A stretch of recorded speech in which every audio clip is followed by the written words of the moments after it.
घर तुझंच आहे. तुला हवं तेव्हा तू इकडे येऊ शकतेस. लग्न झाल्यावर हवं तेव्हा इथे येण्याचा हक्कच मी गमावून बसतो. जाऊ दे, तुझ्यावर ही वेळ येईल ना तेव्हा तुला कळेल. देवयानीचं लग्न दुसऱ्याच कुणाशी तरी होत आहे म्हणून खुश होताय तुम्ही, पण विक्रम भाऊजी त्यांचा अजून शोध लागलेला नाहीये. त्यांच्या जीवाला धोका आहे याची तुम्हाला काळजी नाही वाटत? मिळालं.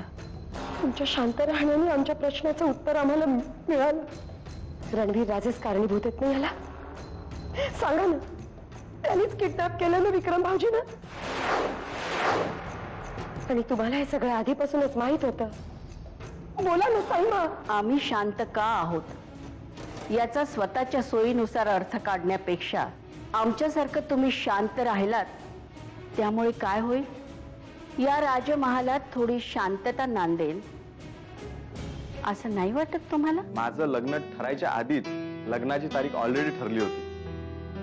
खरं मस्करी नाही करत आहे. अरे बाबा, सगळ्या गोष्टी इतक्या पटापट घडल्या की कोणालाच कॉन्टॅक्ट करता आला नाही. हा,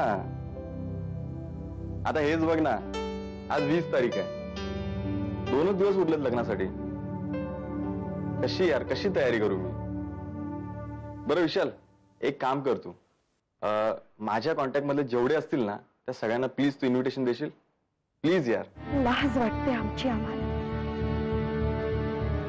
खरंच खूप लाज वाटते. काही करू शकत नाही आम्ही.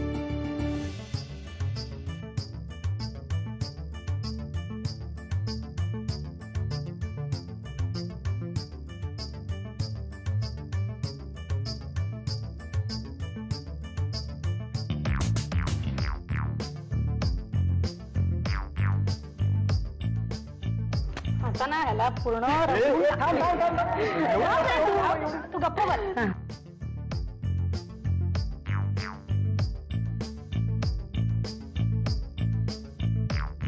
विक्रम भाऊजींचा शोध लागेपर्यंत हे लग्न थांबवा भाऊजी. ते आता शक्य नाहीये बहिणी. कुणाच्या तरी धमकीला घाबरूनच देवयानींनी हे लग्न न करण्याचा निर्णय घेतलाय. बहिणी, देवयानीच्या घरच्यांना धमकवण्याचं काम भैयासाहेबांचंच आहे ना? दुसरं कोण असं वागू शकतं भाऊजी?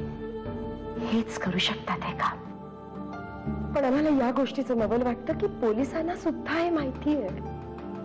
आम्ही स्वतः त्यांच्या समोर आमचा संशय बोलून दाखवला होता, पण तरी पोलीस सुद्धा हातबल ठरले, काही करू शकले नाहीत.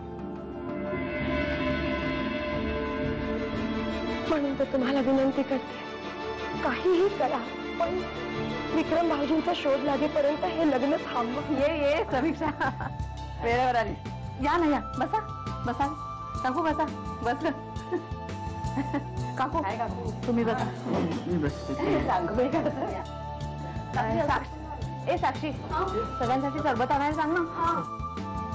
मावशी जा ना सरबत घेऊन.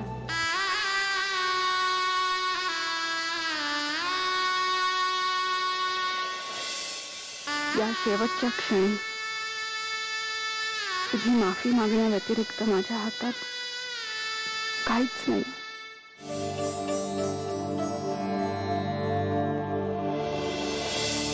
देव, देव, अगं देव तू इकडे आहेस?